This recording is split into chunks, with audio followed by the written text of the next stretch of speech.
Okay, तो basically second मतलब आज फिनेंशियल मैनेजमेंट क्लास में हम लोग क्या करेंगे। सबको एक बार गुड इवनिंग फिर से, अगर मैंने किसी को बाय चांस नहीं बोला तो। फिनेंशियल मैनेजमेंट में लास्ट क्लास में हम लोग जो थ्योरेटिकल जो एरिया चल रहा था, that is source of finance का थ्योरी चल रहा था, जिसमें मुझे याद है मैं लास्ट दिन आपको बॉन्ड के बारे में, फॉरेन बॉन्ड्स के बारे में पॉइंट्स दिखाया था। ठीक है, मैं उसके बारे में चर्चा कर दूंगा, फॉरेन बॉन्ड्स में कैसे क्या होता है नहीं होता है। लेकिन आज मैं एक फ्रेश चैप्टर स्टार्ट कर रहा हूँ, फिर मैं बॉन्ड का डिस्कस करूँगा। एक्चुअली एक फ्रेश टॉपिक से स्टार्ट करते हैं तो अच्छा लगता है क्लास में, नहीं तो वही फिर से कल वाला क्लास में जाना पड़ेगा। तो ये जो फ्रेश टॉपिक है, इसका नाम है, टॉपिक का चैप्टर का नाम है कैपिटल बजटिंग। सर, कंपनी का capital budgeting financial expenditure decisions के नाम से भी जाना जाता है। ठीक है, मतलब कई जगह में इसको फिनेंशियल एक्सपेंडिचर डिसीजंस भी बोलते हैं, but ultimately in simple terms, बड़ा popular term, capital budgeting. Okay, तो ये कैपिटल बजटिंग टेक्निक है क्या। ठीक है, बेसिकली अगर मैं आपको एक लेमैन की तरह कोशिश करूँ समझाने का, मतलब मैं भी लेमैन, आप लोग भी लेमैन, मतलब ज़्यादा हम लोगों को बिजनेस का नॉलेज नहीं है, फाइनेंस का नॉलेज नहीं है, तो फिर सिंपल कैपिटल बजटिंग क्या होता है। एक बिजनेस करना है, बिजनेस करने के लिए हमें कोई प्रोजेक्ट चूज़ करना है। आपके पास अच्छा आइडिया है, आप अपने आइडिया को एक बिजनेस में बदलना चाहते हैं। सिंपल, आप अपने आइडिया को बिजनेस में बदलना चाहते हैं, आप एक एंटरप्रेन्योर है। ठीक है, आप एक एंटरप्रेन्योर है, आप चाहते हो कि आपका आइडिया मार्केट में आए, फ्लोर मतलब मार्केट में पहचान बनाए, और जो भी प्रोडक्ट हो या सर्विस हो जो भी आपके पास है, वो डिस्ट्रीब्यूट हो जाए, लोग आपका सेल बढ़े, रेवेन्यू बढ़े, अल्टीमेटली बिजनेस बढ़े, और वो करने जाएंगे तो एम्प्लॉयमेंट जनरेट होगा, वगैरह वगैरह, जो भी इकोनॉमी के लिए चाहिए सब कुछ होगा। बट एक बिजनेसमैन को कोई भी बिजनेस का न्यू प्रोजेक्ट लाने से पहले उसका कैपिटल का बजट कर लेना चाहिए, कि मुझे कितना अमाउंट प्रोजेक्ट में इन्वेस्ट करना है और उसके बदले में मुझे कितना रिटर्न मिलेगा। इन सिंपल, एक बिजनेस में मुझे कितना इन्वेस्ट करना चाहिए और बदले में मुझे कितना रिटर्न मिलेगा। और वो रिटर्न का जो मतलब इन्वेस्टमेंट एंड रिटर्न का जो खेल है, मतलब कितना इन्वेस्टमेंट कितना रिटर्न, और उसके बेसिस में क्या बिजनेस में इन्वेस्ट करना चाहिए या नहीं चाहिए। मतलब क्या मुझे प्रोजेक्ट चूज करना चाहिए या प्रोजेक्ट चूज करना नहीं चाहिए। सपोज ऐसे for example Reliance industries, Reliance को करना है बिजनेस। रिलायंस जैसे कि कुछ दिन पहले आप लोग जानते हैं कि ऐसे रिलायंस रिसेंटली फेसबुक गूगल जैसे बिजनेस के साथ भी एक बहुत अच्छा मतलब टाई अप कर रहा है, बिकॉज वो नेटवर्किंग लेवल में बड़ा अच्छा काम करना चाहता है। मतलब रिसेंटली गूगल मतलब रिलायंस का न्यू बिजनेस एक्टिविटी में ऑयल का उतना ज़्यादा कॉन्सेप्ट नहीं है, जो उसका मेन बिजनेस माना जाता है, केमिकल एंड ऑयल, मतलब ऑयल रिफाइनरी। आजकल रिलायंस भी अपने आप को धीरे धीरे उस बिजनेस से नेटवर्किंग बिजनेस पे आ रहा है, डेटा बिजनेस में आ रहा है।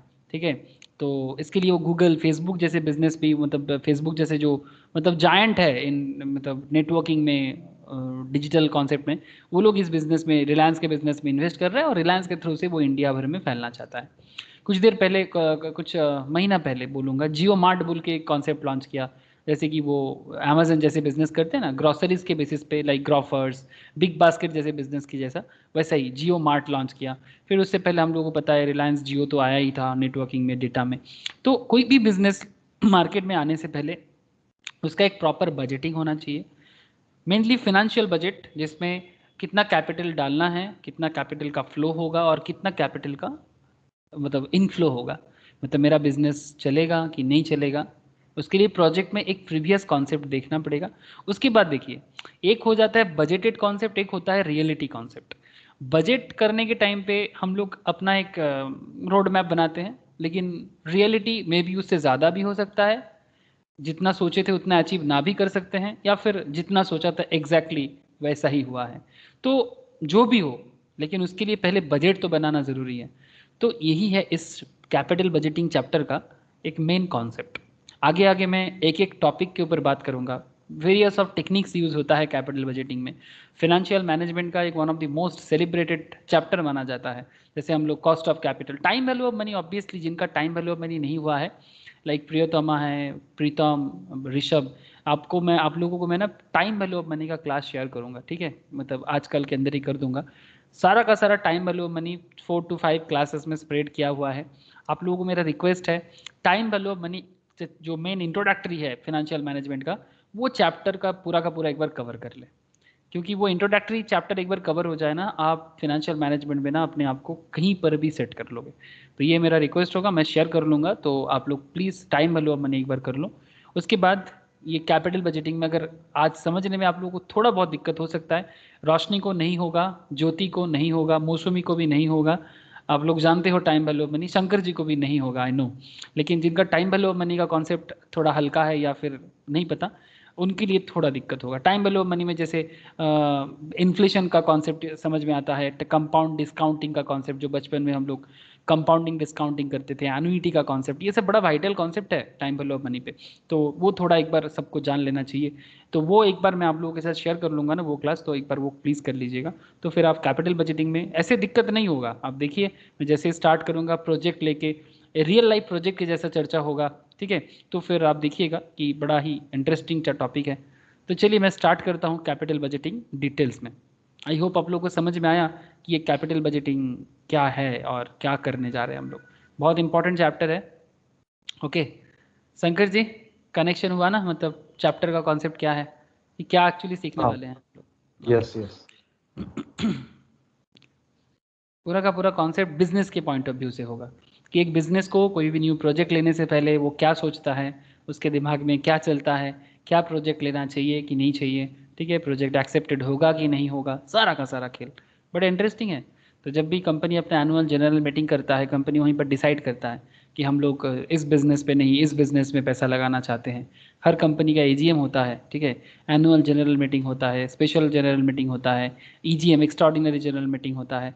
तो कंपनी डिसाइड करते हैं, ठीक है, उस मीटिंग में जैसे आप देख सकते हो रिलायंस एजीएम, ठीक है, मैं जस्ट आपको दिखाऊँ ना, रिलायंस का साइट में जाऊँ तो आपको दिखेगा, ये देखिए Reliance limited during 43rd annual general meeting virtual हुआ था 2020 में।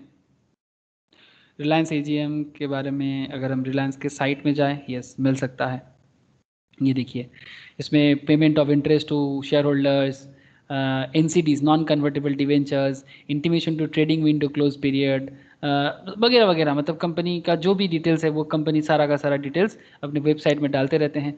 तो जब भी किसी को भी कंपनी के बारे में सोचना है, कंपनी के बारे में डिटेल समझना है, तो वो कंपनी के अंदर जाके पढ़ सकता है, कंपनी का डिटेल समझ सकता है। तो वो समझने के लिए आपको एक एक कॉन्सेप्ट समझना होगा कि अगर कंपनी का एनुअल जनरल मीटिंग में कंपनी ने बोला कि मुझे हम लोग ये प्रोजेक्ट में आने वाले हैं, तो ये सब कॉन्सेप्ट समझना होगा एक शेयर होल्डर को, एक बिजनेसमैन को। मतलब मैं एक्चुअली इसका यूज़ बता रहा हूँ कि एज ए नॉन बिजनेसमैन आपके लिए क्या काम है, तो कंपनी के पर्सपेक्टिव में आप क्या सोच पाते हो, यही है मेनली कि कंपनी जो सोच रहा है। जैसे जब कोई कंपनी में इन्वेस्टमेंट करता है, सपोज आप रिलायंस में इन्वेस्टमेंट करते हो, ठीक है, तो अगर आप रिलायंस का शेयर लेते हो मार्केट से, तो आपको तो रिलायंस के बिजनेस के बारे में सोचना चाहिए ना, कि रिलायंस क्या कर रहा है, इसका अगला प्रोजेक्ट क्या है, ठीक है।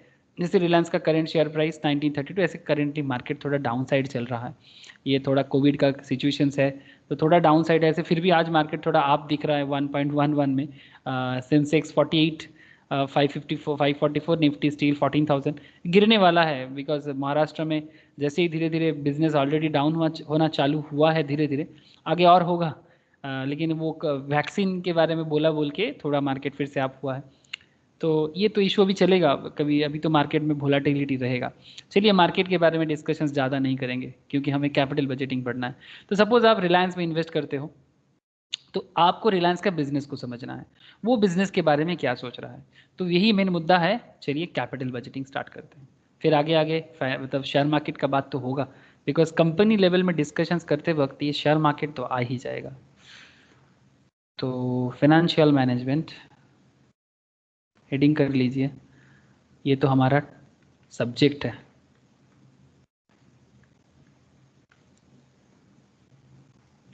This is our subject. Financial management में हम लोग जिस चैप्टर को आज पढ़ने जा रहे हैं, फर्स्ट क्लास है चैप्टर का, capital budgeting technique. Okay, capital budgeting technique, this is the actual area, ठीक है। अच्छा एक सेकेंड रुकिए, मैं लोग को एक चीज़ शेयर करता हूँ, एक मिनट।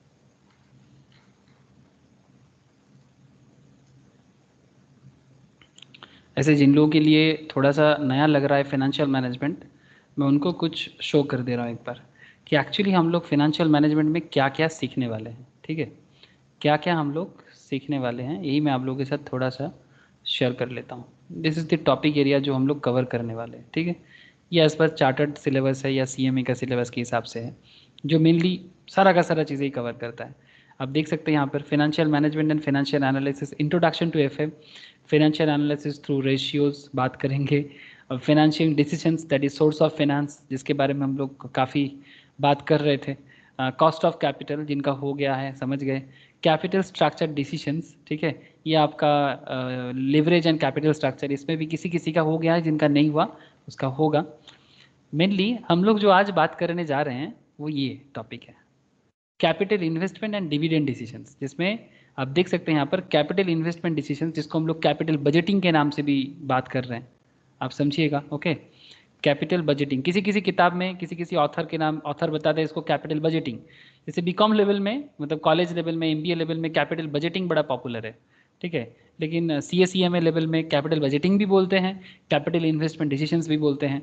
इसमें objective methods of investment appraisal, मतलब कंपनी को कभी भी इन्वेस्टमेंट करने से पहले क्या क्या इन्वेस्टमेंट अप्रेजल, अप्रेजल मतलब सिलेक्शन क्राइटेरिया, अप्रेजल मतलब सिलेक्शन क्राइटेरिया। ठीक है, सिलेक्शन क्राइटेरिया मतलब प्रोजेक्ट चूज करने का ना बहुत सारा टेक्निक है, जैसे कि पे back period, discounted pay back period, accounting rate of return, net present value. ठीक है, ये बहुत पॉपुलर टॉपिक है, net present value, internal rate of return.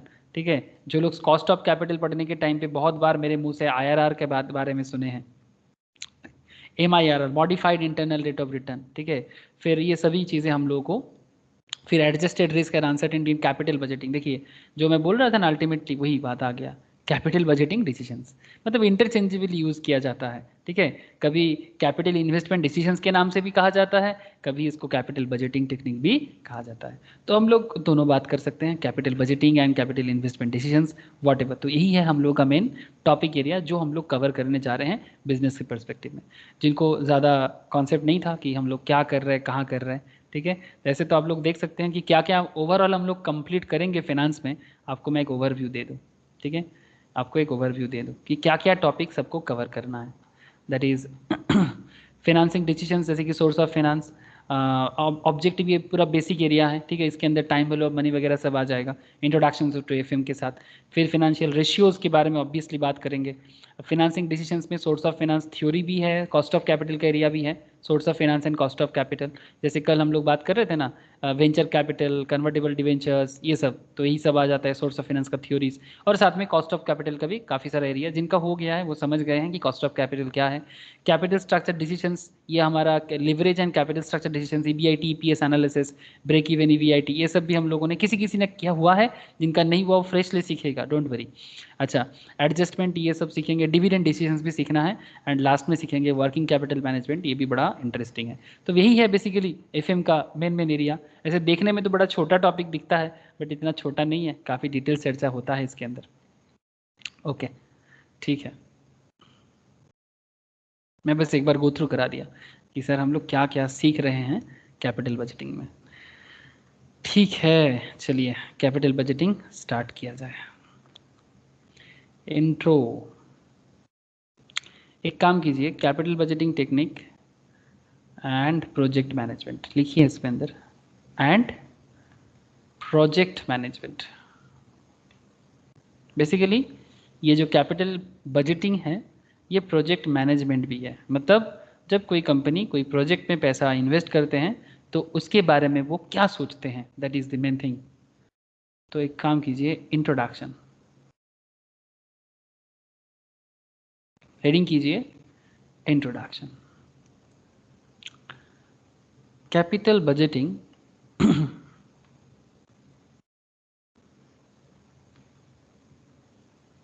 capital budgeting deals with capital budgeting deals with long term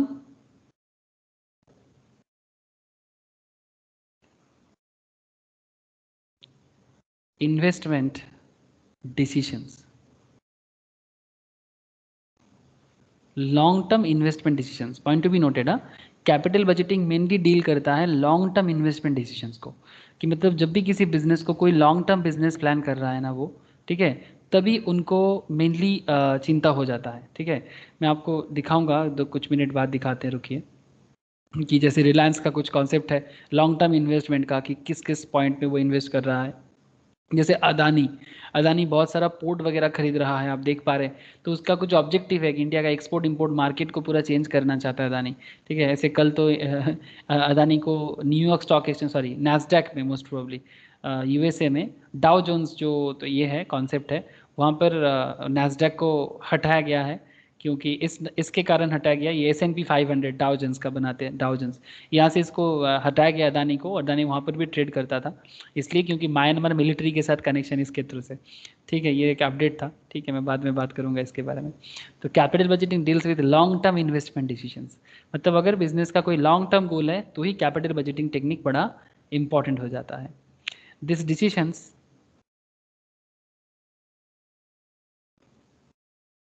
this decisions involves a huge amount of investment, involves a huge amount of investment, huge amount of investment चाहिए। ठीक है, कोई छोटा मोटा investment नहीं, बहुत बड़ा सारा इन्वेस्टमेंट चाहिए इस तरह का कैपिटल बजटिंग में आने के लिए। तो huge amount of investment and most importantly irreversible, मतलब एक बार इन्वेस्टमेंट हो जाए ना, आप उसको घुमा नहीं सकते, बिकॉज ये बड़ा इन्वेस्टमेंट है। एक बार मार्केट में पैसा फंस गया ना, उसको वापस करना मुश्किल है। दैट्स वाई इरिवर्सिबल, रिवर्स नहीं कर पाएंगे। बड़ा अमाउंट है, बड़ा प्रोजेक्ट है, बड़ा अमाउंट, बड़ा प्रोजेक्ट, तो ये रिवर्स करना मुश्किल हो जाएगा। That's why irreversible. They involve they involve significant amount of risk.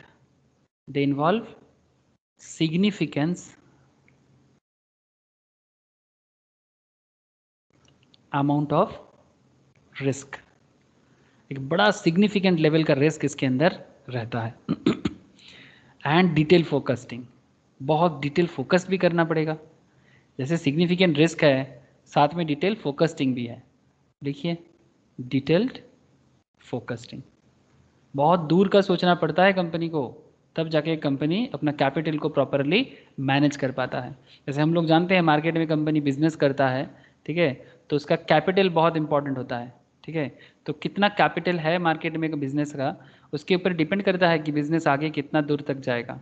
जैसे रिलायंस इंडिया का वन ऑफ द सबसे बड़ा मतलब मार्केट कैपिटलाइजेशन के लिए, वैल्यूएशंस के लिए जाने जाते हैं। ठीक है, आपको अगर इसका, आप कोई भी कंपनी का देख सकते हैं, ये देखिए, ये वेटेड एवरेज है, ये मार्केट कैपिटल करीब कितना दिख रहा होगा, कितना मार्केट कैपिटल है, देखिए इसका कितना करोड़ का है, करीब 12 लाख करोड़, 12 लाख 12,45,064 करोड़ का कैपिटल है इनका। ठीक है, second most probably, second highest capital most probably इसका होगा टीसीएस का। टीसीएस का मार्केट कैपिटल बहुत हाई है। TCS, Tata consultancy service, Tata consultancy service का बिजनेस भी बहुत ही हाई फाई है माना जाता है। इसका भी मार्केट कैपिटल बहुत हाई है, जैसे उसका 12 लाख है, इसका भी आप देख सकते हो। ये देखिए 11,64,758 का मार्केट कैपिटल है, 11,64,758। थर्ड फोर्थ में कौन है मुझे अभी, রিলায়েন্স हाँ हाँ, আগেরটা কি রিলায়েন্সের ছিল? अगेटा रिलायंस का था, ये वाला टीसीएस का है। ठीक है, और भी बड़ी कंपनीज है इंडिया में, मैं आपको आगे आगे बात करूंगा। ये मुझे दोनों अभी करेंटली याद आया रैंडमली, इसलिए मैंने दिखाया। तो बेसिक कॉन्सेप्ट में इतना कहना चाहता हूँ कि मार्केट में कैपिटल का फ्लो करने से पहले, मतलब देखिए, एक तो कैपिटल जुगाड़ करना होता है और उसके बाद उसको इन्वेस्ट करना होता है। हमारा करंट चैप्टर इन्वेस्टमेंट के बारे में सोच रहा है कि मार्केट में कैपिटल जुगाड़ करने के बाद उसको इन्वेस्ट कैसे करें और कैसे प्रोजेक्ट में इन्वेस्ट करें। ठीक है, this is the current topic. Okay, तो बिजनेस में कैपिटल बहुत सेंसिटिव होता है, और उस कैपिटल सेंसिटिव क्यों, कैपिटल इसलिए सेंसिटिव बिकॉज आपका बिजनेस डिसीजंस बहुत सेंसिटिव है कि आप किस प्रोजेक्ट में पैसा लगा रहे हो। जैसे कि आपका करियर, आप कौन सा पढ़ाई कर रहे हो, ठीक है, आप अपना करियर को किस तरह से बना रहे हो, बहुत वाइटल है।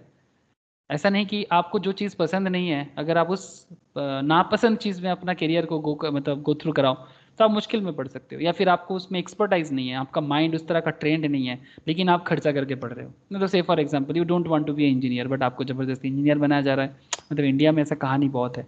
अब IITians बनना नहीं चाहते, फिर भी आपको IITians बनाने के लिए पागल हो रहा है। ठीक है, आप डॉक्टर नहीं बनना चाहता, फिर भी आपको डॉक्टर मेडिकल का एग्जाम देना है। इंडिया में ऐसा बड़ा ट्रेंड है। ठीक है, मतलब कुछ नहीं तो आपको इंजीनियर तो बनना ही पड़ेगा। हाँ, एक फैक्ट्री बन चुका है, वो क्या है, वो एक शहर बन चुका है। क्या नाम है शहर का? कोटा। कोटा राजस्थान में। ठीक है, कोटा फैक्ट्री। इसके ऊपर मूवीज वगैरह भी बन रहा है। सुसाइड में नंबर 1 बन गया, यूथ सुसाइड में, यूथ सुसाइडल रेट में कोटा नंबर 1 बन गया। तो वहाँ पर इस तरह का ट्रेंड किया जाता है, जैसे बंदरों को ट्रेंड किया जाता है ना, उसी तरह का ट्रेंड पैटर्न चलता है Kota factory. I don't know, शायद बहुत अच्छे भी काम होते होंगे वहाँ पर, बट फिर भी कुछ इंस्टीट्यूशन शायद ऐसा है जहाँ पर ट्रेंड बहुत खराब है, तभी तो नाम खराब थोड़ा बहुत जितना भी हुआ है, बट फिर भी स्टिल बहुत लोग ट्रेंड ले रहा है, बड़े बड़े IAS IPS भी बन रहा है, इंजीनियर भी बन रहे हैं।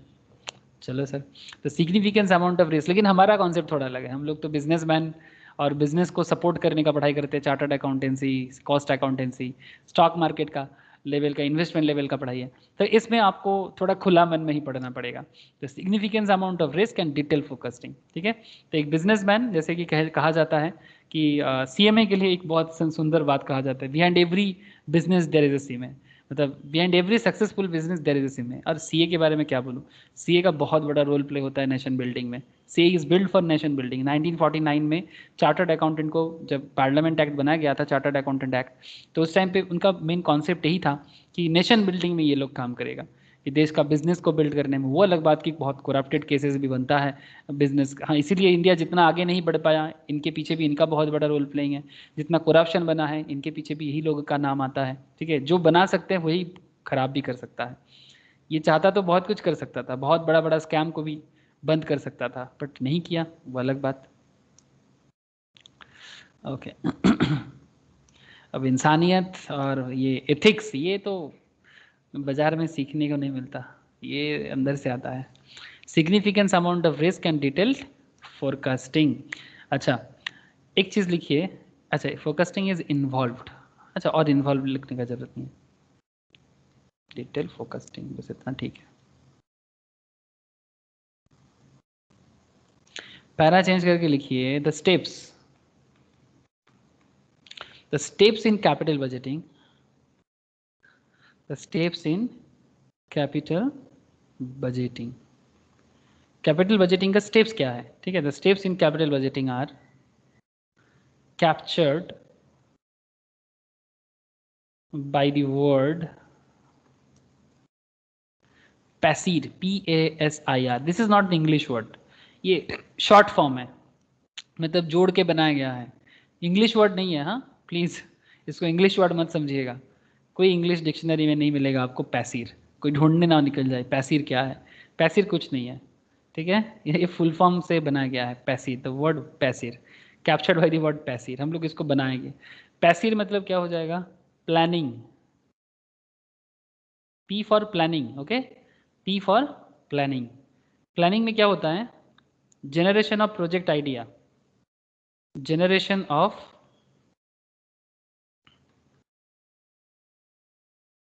project idea and its prima facie,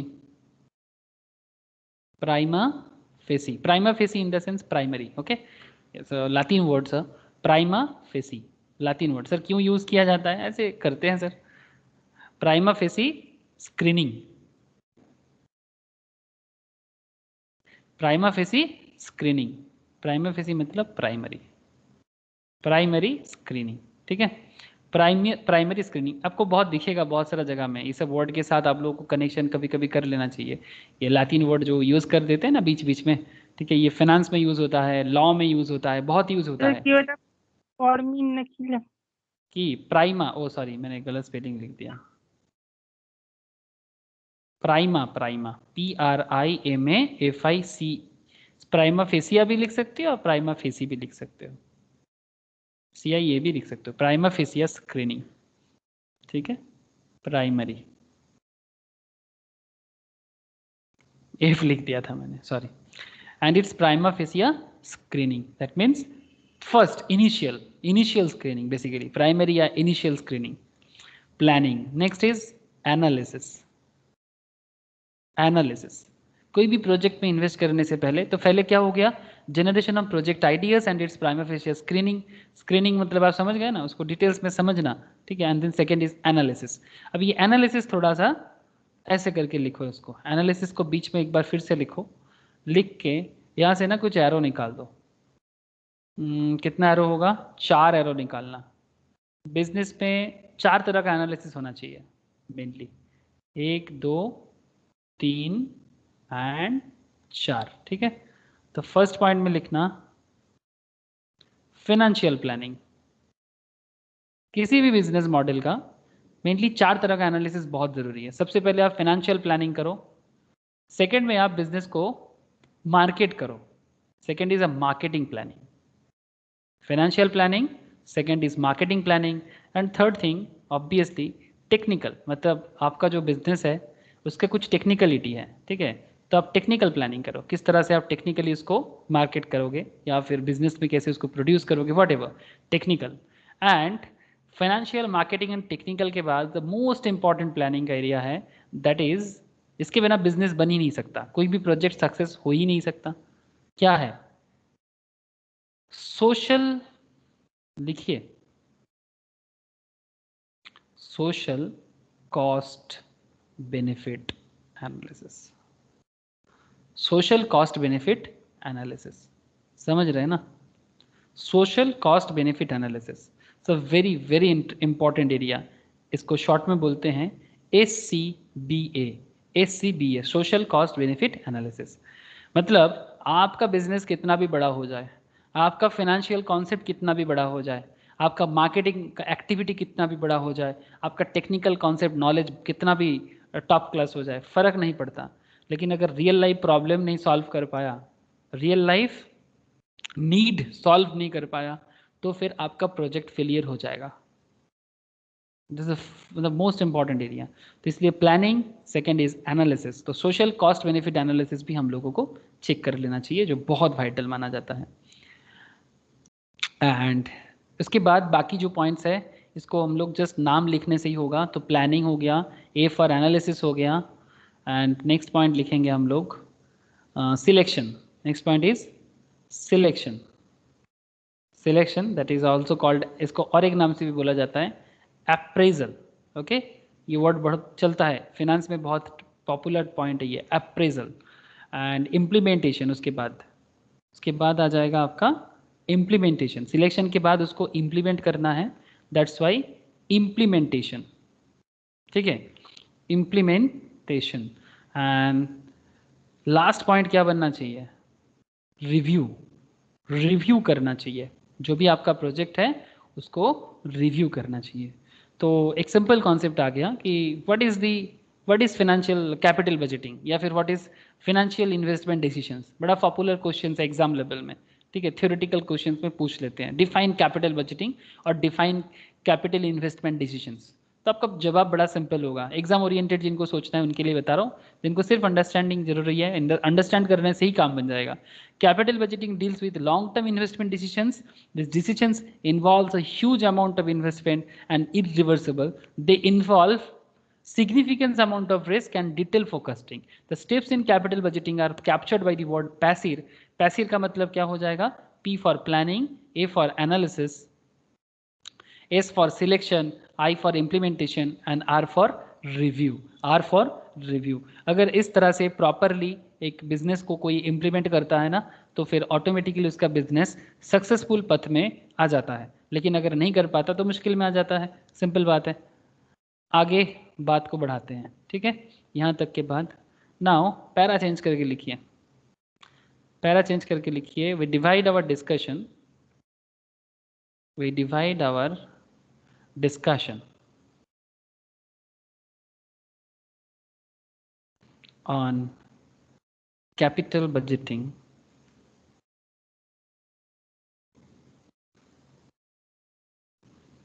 into 3 parts.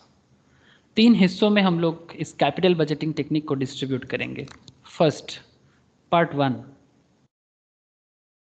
Part one को आप लिखिए अप्रेजल क्राइटेरिया। मैं बार बार बोल रहा हूं, अप्रेजल मतलब सिलेक्शन, ओके। अप्रेजल क्राइटेरिया और सिलेक्शन बेसिकली, इस सिलेक्शन क्राइटेरिया ही तो पूरा कैपिटल बजटिंग चैप्टर को ले लेगा। इट्स वेरी इंपॉर्टेंट एरिया, इसके बिना कुछ नहीं है। Part two,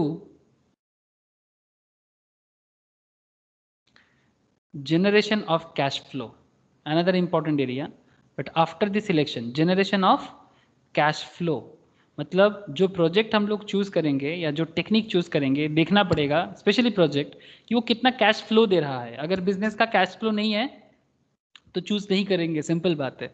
generation of cash flow, अगर बिजनेस कैश का फ्लो नहीं कर पाता, दोनों चाहिए बिजनेस में, दो तरह का फ्लो चाहिए। कैश फ्लो दो तरह का हो सकता है, कि इनफ्लो एक आउटफ्लो, दोनों होना चाहिए। ऑब्वियसली इनफ्लो ज्यादा हो तो अच्छा कंपेयर टू आउटफ्लो, बट फिर भी दोनों होना बहुत जरूरी है। And the final part is part three. Part three में हम लोग डिस्कस करेंगे special decision situations, special decisions situations, very interesting. जब हम लोग को स्पेशल डिसीजंस लेना पड़ेगा, कंपनी को स्पेशल डिसीजंस लिया जाता है, लेना पड़ता है। मैं एक प्रोजेक्ट करूंगा पेप्सी कोको कोला के ऊपर, बड़ा अच्छा प्रोजेक्ट है। I will discuss later stage जो बाद में होगा, बट फिलहाल तो अप्रेजल में ही हम लोगों को थोड़ा कंसंट्रेट ज़्यादा करना पड़ेगा, बिकॉज वो मेन माना जाता है कैपिटल बजटिंग का। उसके बाद हम लोग बाकी कॉन्सेप्ट को समझ पाएंगे। तो different kind of appraisal criteria है। चलिए स्टार्ट करते हैं, स्टार्ट करते हैं। अप्रेजल क्राइटेरिया हेडिंग कर लीजिए, हेडिंग कर लीजिए part one. Make heading part one appraisal, appraisal और सिलेक्शन क्राइटेरिया, अप्रेजल और सिलेक्शन क्राइटेरिया।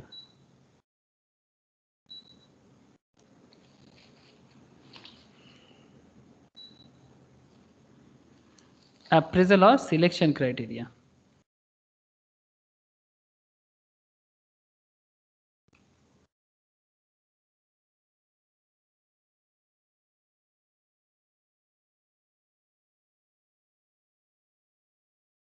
ठीक है, अप्रेजल और सिलेक्शन क्राइटेरिया। अब ये पूरा अप्रेजल और सिलेक्शन क्राइटेरिया होगा ना, हम लोग एक प्रोजेक्ट के थ्रू से करेंगे। तो पहले मैं प्रोजेक्ट बताता हूँ, फिर मैं आप लोगों के साथ सवाल जवाब जो भी होगा मैं आप लोगों के साथ बात करूंगा। बट पहले प्रोजेक्ट, और यही प्रोजेक्ट हम लोग ना चलता जाएगा, काफ़ी अंदर तक जाएगा, मतलब इस चैप्टर का यही सेम प्रोजेक्ट में बहुत बहुत बहुत दूर तक करेंगे। तो इसलिए प्रोजेक्ट सिंपल प्रोजेक्ट लेंगे, ज़्यादा टफ प्रोजेक्ट से तो कॉम्प्लेक्स बन जाएगा कॉन्सेप्ट, तो सिंपल प्रोजेक्ट में ही चलेंगे। पॉइंट वन, जैसे आप ना एक अपने आप को ना एक बिजनेसमैन बना लीजिए। ठीक है, अपना कॉन्सेप्ट को ना एक बिजनेसमैन की तरह सोचिए कि आप एक बिजनेसमैन हो, आप एक एंटरप्रेन्योर हो, एक स्टार्टअप बना रहे हो, काइंड ऑफ लाइक। ठीक है, काइंड ऑफ। तो ए प्रोजेक्ट पॉइंट ए ना one one point one, a project will be defined, the project will be defined as a huge outflow of funds, huge outflow of funds, followed by stream of future cash inflows, cash inflows। ठीक है, कोई भी project, किसी भी business का यही concept होता है, स्पेशली लार्ज स्केल इंडस्ट्रीज। ठीक है, स्मॉल बिजनेस, कोई भी business as per their size. ठीक है, जो भी साइज हो फर्क नहीं पड़ता। ठीक है, मतलब irrespective of their size, business में पहले हमें एक लार्ज अमाउंट ऑफ पैसा डालना पड़ता है, उसके बाद हमें उसके बिजनेस से क्या फ्यूचर कैश इनफ्लो आ रहा है बिजनेस का, यही बिजनेसमैन का सबसे बड़ा कंसर्न होता है। और यही कंसर्न को सॉर्ट आउट करने के लिए ये चैप्टर या कॉन्सेप्ट को बनाया गया है। दास, पैरा चेंज करके लिखिए, कंसिडर अ 3 ईयर प्रोजेक्ट, ज़्यादा बड़ा नहीं, 3 ईयर प्रोजेक्ट। बहुत बड़ा ले सकते हैं लेकिन कॉम्प्लेक्स नहीं करना चाहते, ऐसे प्रॉब्लम में करेंगे। Thus consider a 3 year project whose projected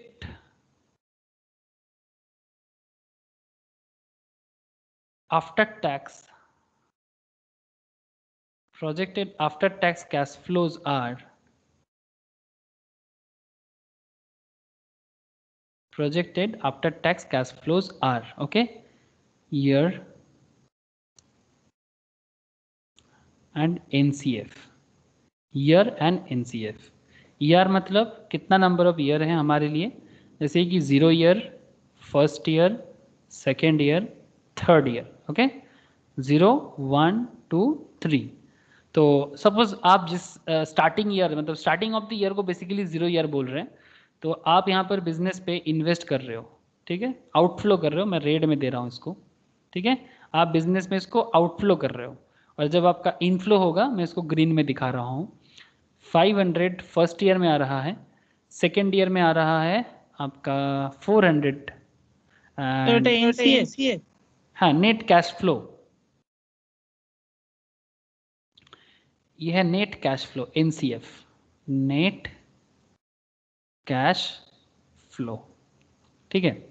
this is अच्छा रुपीज इन लैक्स, ये सारा का सारा क्या है, रुपीज इन लैक्स है, ठीक है, रुपीज इन लैक्स, 800 लाख, ठीक है, बेसिकली 8 करोड़, ठीक है, आप लाख से ही समझो, 800 लाख अपने बिजनेस में इन्वेस्टमेंट किया, आउटफ्लो किया, एंड फर्स्ट ईयर में आपका रिटर्न आया 500 लाख, सेकेंड ईयर में रिटर्न आया 400 लाख, थर्ड ईयर में रिटर्न आया 600 लाख।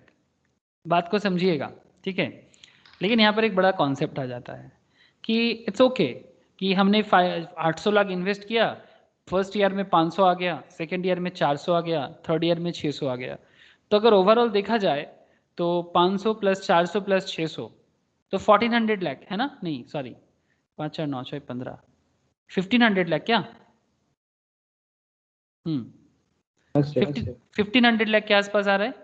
तो एक तरह से मतलब बाय विजुअल इंस्पेक्शन आप बोल सकते हो, जस्ट विजुअल आंखों देखी आप ऐसे लग रहा है ना कि हाँ प्रोजेक्ट तो ले लेना चाहिए, ऐसा प्रोजेक्ट में कौन नहीं पैसा लगाना चाहेगा, 800 लाख डाल के अगर मेरा अगर ऐसा आ रहा है तो।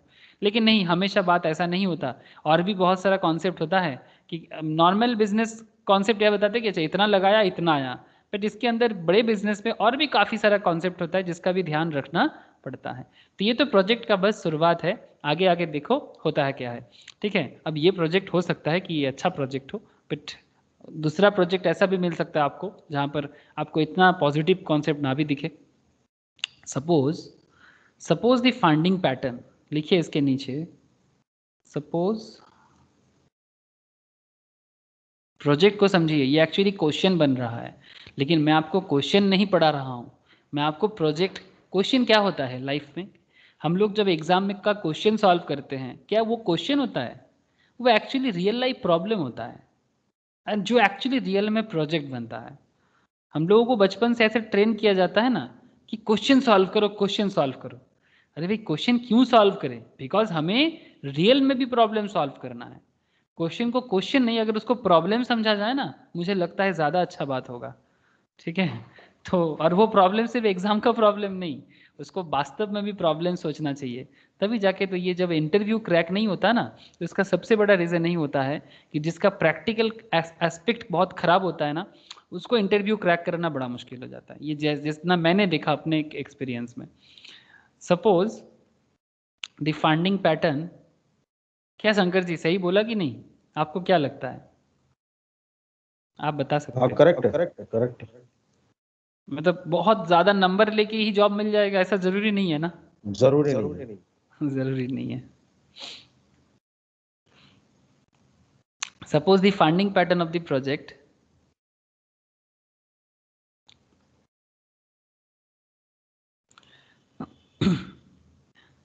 अच्छा फंडिंग मतलब बेसिकली क्या बोल सकते हैं, फंडिंग का एक बड़ा अच्छा नाम है, फंडिंग मतलब बेसिकली फाइनेंसिंग, ओके। फंडिंग का एक्चुअल नाम फाइनेंसिंग है, मतलब जब हम लोग बोलते हैं ना lack of fund, actually lack of finance, पैसा नहीं है, तो दैट्स वाई फाइनेंशियल मैनेजमेंट का पढ़ाई कर रहे हैं। Suppose the funding pattern of the project, that is financing pattern of the project is as follows, चलो बताते हैं आगे। is as follows में क्या है, कहानी में ट्विस्ट क्या है कहानी में, लिखिए। फाइनेंस मैनेजमेंट, हाँ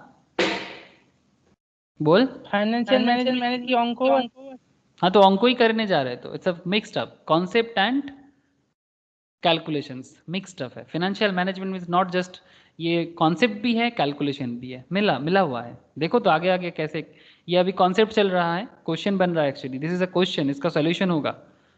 समझो समझो, थोड़ा टाइम दो, समझ में आएगा फाइनेंशियल मैनेजमेंट क्या है। ठीक है, अच्छा फाइनेंस का मतलब क्या है? फाइनेंस का बेसिक मतलब क्या है? पैसा, पैसा का जुगाड़, बोल मुझे। ठीक है, तो अंको क्या होता है लाइफ में?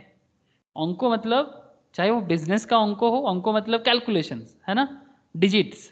ठीक है, तो डिजिट को हमें ठीक करना है। ठीक है, नेगेटिव डिजिट से पॉजिटिव डिजिट में आना है। शेयर मार्केट हो, कंपनी का बिजनेस हो, हर चीज़ में, इन्वेस्टमेंट हो, पर्सनल लाइफ का। फिनांस में मैथ्स नहीं होगा, हाँ, बट डोंट वरी ऋषभ, ये वैसा वाला मैथ्स नहीं है।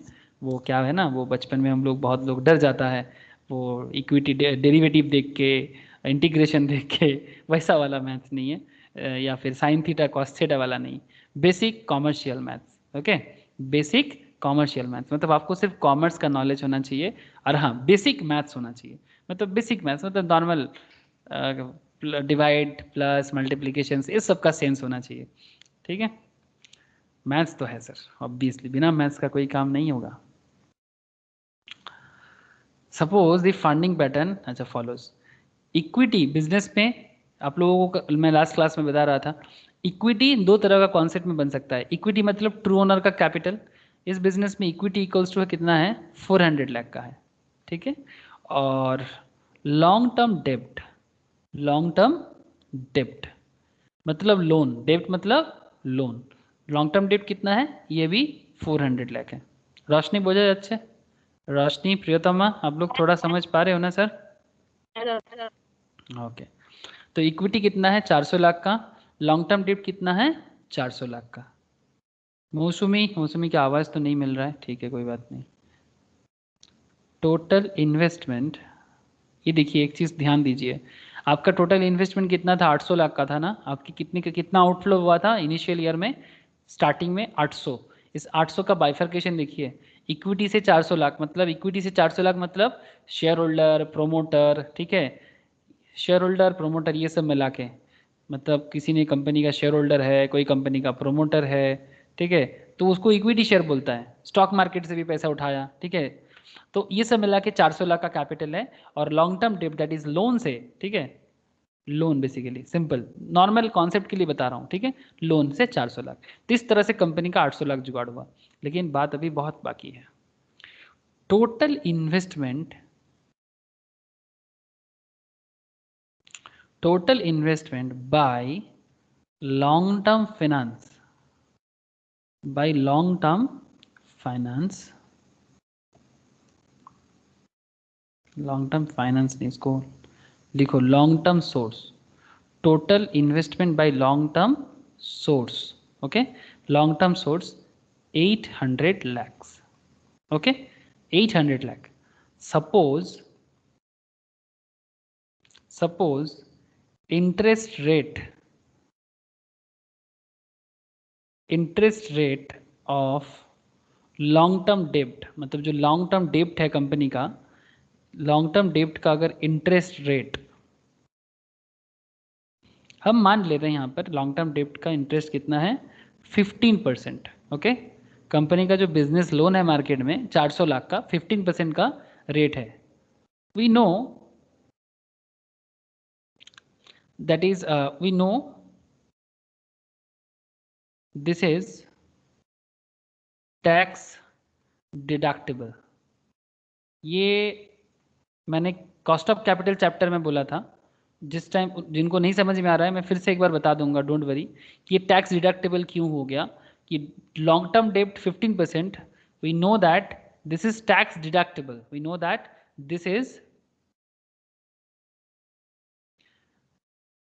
is a tax deductible. So if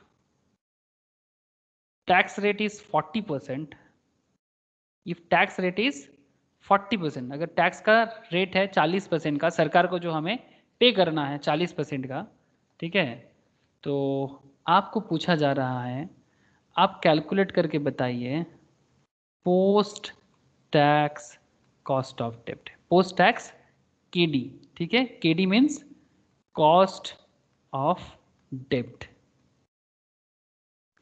post tax cost of डेब्ट कैलकुलेट करके आपको बताना पड़ेगा। अगर टैक्स रेट 40% है तो फिर केडी का आफ्टर टैक्स क्या होगा। जिनको समझ में नहीं आ रहा है उनके लिए मैं एक चीज़ बताऊंगा, बाकी जिनको समझ में आ रहा है उनको पता है कि एक फॉर्मूला यूज़ करना चाहिए हमें, that is I into one minus T, I into one minus T. मैं समझा देता हूँ, डोंट वरी, अगर किसी को सब कोई भूल गया है तो। रोशनी, शंकर जी, आप लोगों को याद आ रहा है I into one minus T क्या है?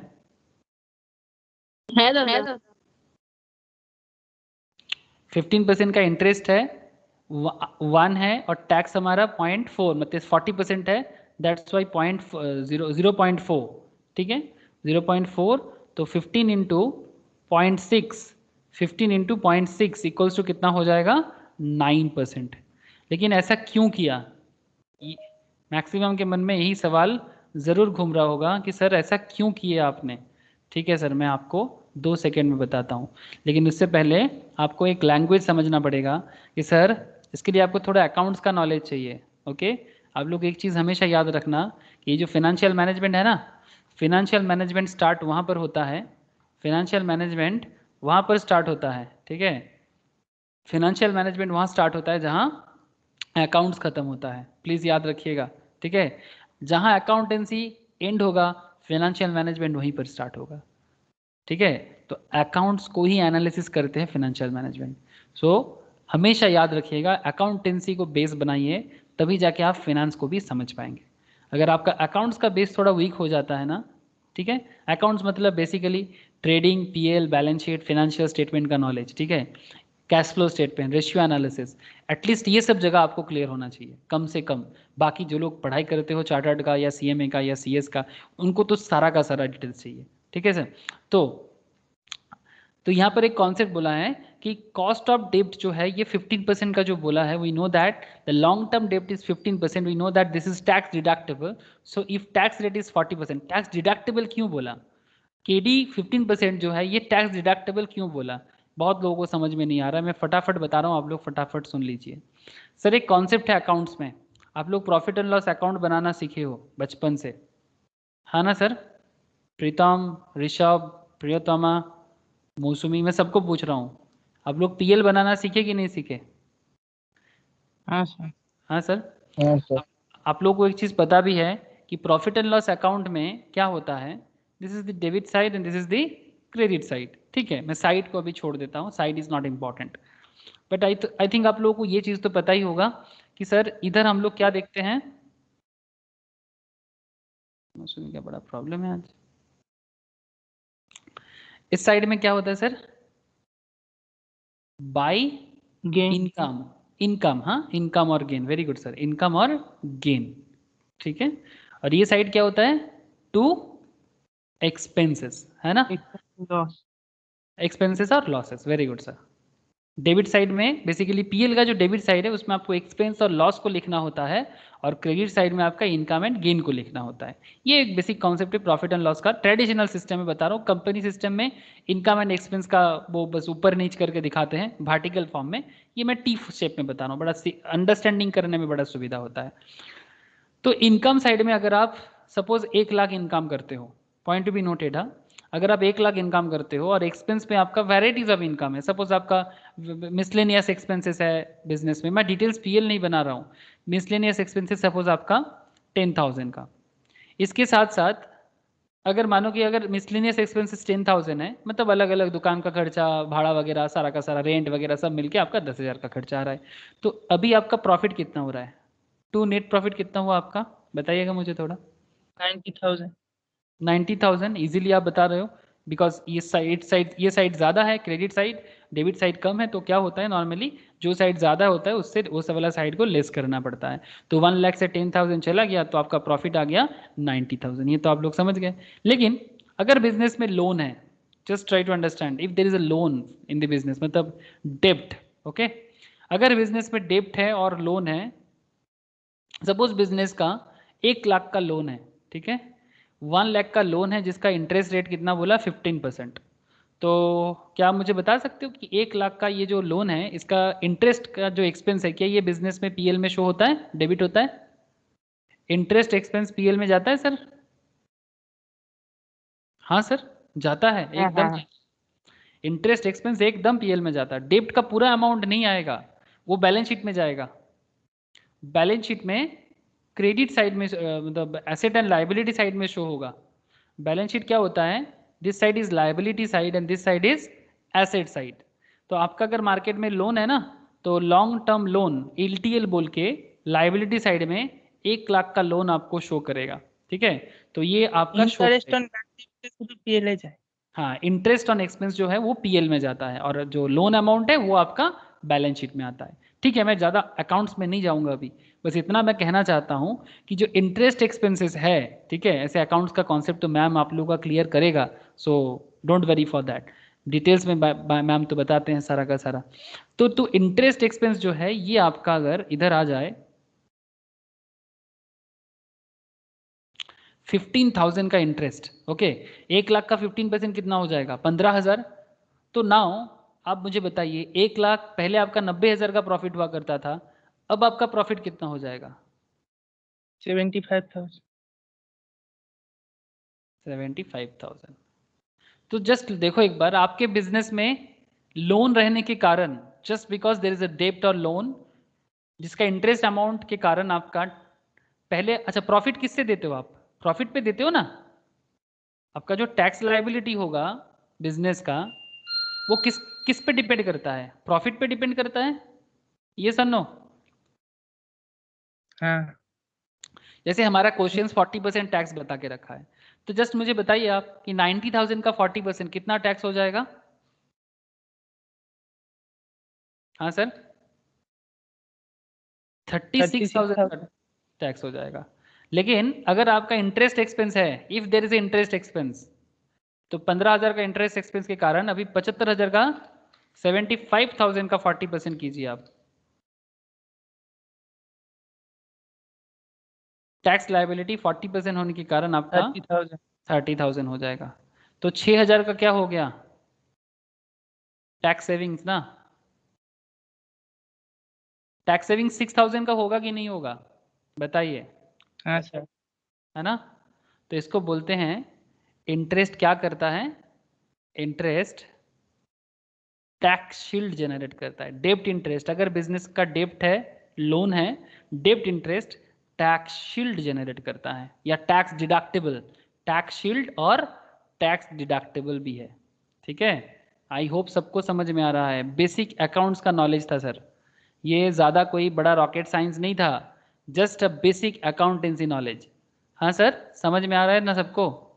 शंकर जी याद जरूर आ गया होगा, कॉस्ट ऑफ कैपिटल में भी पढ़े थे हम लोग। हाँ पढ़े थे हम। प्रियतमा, मौसमी, आप लोगों को समझ में आया कि ये इंटरेस्ट रहने के कारण आपका टैक्स में कैसे सेविंग्स हुआ? हाँ sir, just because of interest आपका टैक्स सेविंग कैसे हुआ? क्या आपको एग्जाम्पल समझ में आया? ये बस एक एग्जाम्पल था। हेलो प्रीतम, বোঝা গেছে? हाँ सर। ओके, तो अब आप बस इतना फोकस करो, अब इतना फोकस करो कि आपका इक्विटी 400 लाख का है, लॉन्ग टर्म डेट 400 लाख का है। हम लोगों ने क्या किया, total investment by long term source कितना है? 800 लाख का। Total investment long term source से 800 लाख का है। Suppose interest rate of long term debt is 15%, we know that this is tax deductible, so if tax rate is 40%, तो फिर post tax KD निकाल रहे हैं। पोस्ट टैक्स, अभी अब दूसरा सवाल आ रहा है आपको कि पोस्ट टैक्स केडी क्यों निकाल रहे हैं? ठीक है, बिकॉज इक्विटी का रेट भी यहाँ पर ऑब्वियसली हम लोग बता रहेंगे, इक्विटी का रेट भी है, बट मैं तो एक्चुअली प्रोजेक्ट बना रहा हूँ तो इक्विटी रेट अभी तक बनाया नहीं। तो पोस्ट टैक्स केडी इसलिए करना पड़ रहा है यहाँ पर। और एक कॉन्सेप्ट आपको जरूरी हो जाएगा, ये आपका लिवरेज का कॉन्सेप्ट है। ठीक है, ये भी कॉन्सेप्ट बड़ा इनकम स्टेटमेंट का कॉन्सेप्ट है। एक्चुअली क्या होता है, जब इनकम स्टेटमेंट बनता है ना, ध्यान से सुन लीजिए दो कॉन्सेप्ट, बाकी मैं लिवरेज चैप्टर में इसका डिटेल्स बताऊंगा आपको।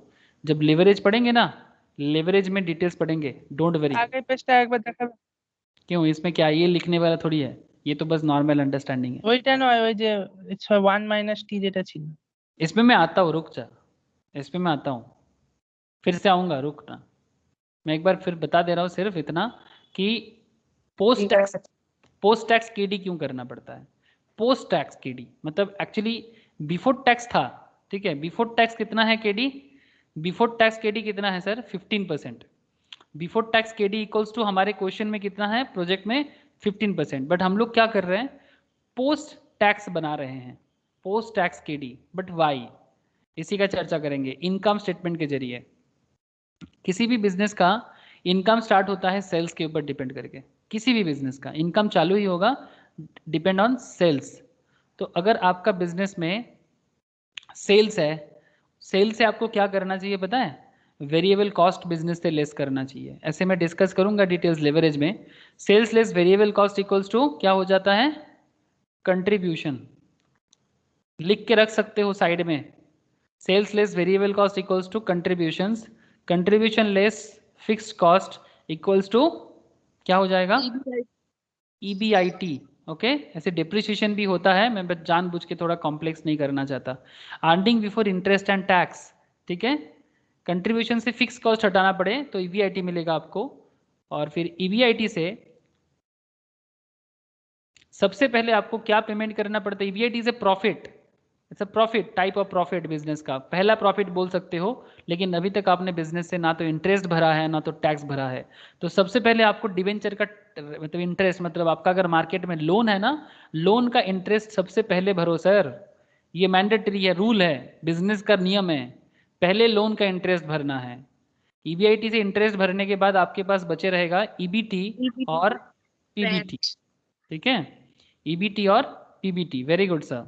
फिर EBT और PBT से जो भी, ये भी आपका प्रॉफिट है बट इंटरेस्ट देने के बाद का प्रॉफिट, ठीक है।